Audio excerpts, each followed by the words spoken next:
I don't know about you, but there's something my wife and I do when MasterChef Australia season is on. Every evening we come back from our walk, switch on MasterChef Australia, have our dinner and root for our favorite contestants. Which is why both of us got really excited when we got to know that Sarah Todd of season 6 was in town, because she was our favorite contestant in that season and my wife was really heartbroken when she was eliminated.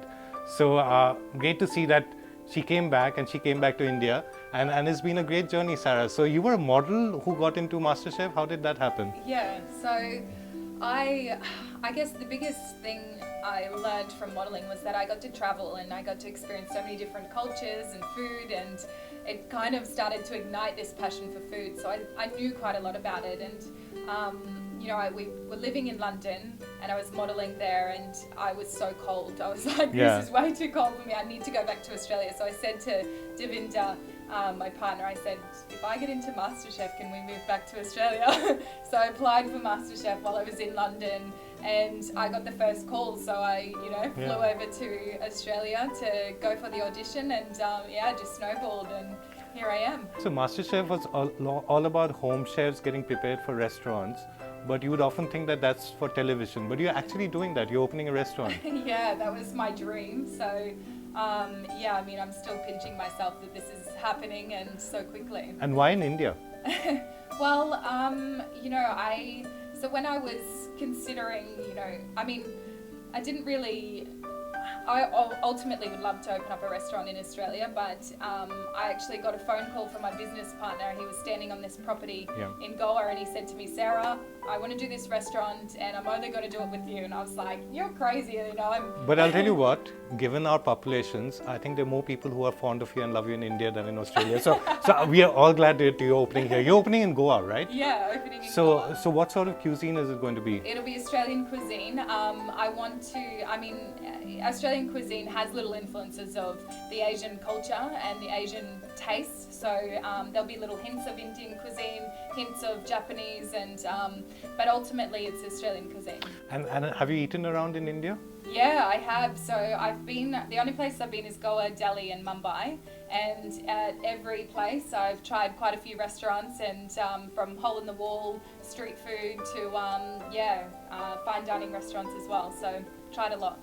So how much of Sarah are we going to see in the restaurant? Because often when it gets into moving out of a home into a restaurant, other things come in like economies and the investors and stuff like that. So how much of Sarah is going to be there? It's all me. So I feel so lucky that my business partners believe in what I want to deliver and achieve, and that was the selling point for me. So it's all from the interiors to the food to the plates to the cutlery, absolutely everything has had my input in it, and it's all me. I'm moving over here and I'll be based here for the next 6 months, and it's all my little baby. Are there any dishes, Indian dishes, which have struck in your mind, which you've really enjoyed? I do have a favorite. It's keema.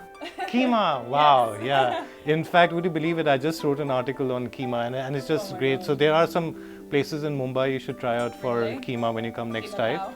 Yeah, so you should definitely go and do the breakfast in Olympia for the keema. You should go to a place called Military Cafe for the Parsi version, and they put in eggs in it, so it's called keema gotala. Is it cooked? Yeah, so it's keema in which eggs are scrambled in. And there's a place called Grant House which makes fantastic keema as well. So that's really it's like taking meatballs to another level. Yeah. I'll have to try that for sure. So are we going to see some of the really fantastic plating which we saw you do in MasterChef over here? Because that's something we're not that exposed to. Yeah, absolutely. So I've been working on one dish in particular which I made in the show, which was my ice nougat. Don't know if you remember that, but I do, of course. Yeah, I've been working on that dish and I've changed it up a little bit, and looks really beautiful, and I hope everybody likes it. But plating will definitely be a feature.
Please subscribe to The Finely Chopped, leave a comment below and let me know what you think.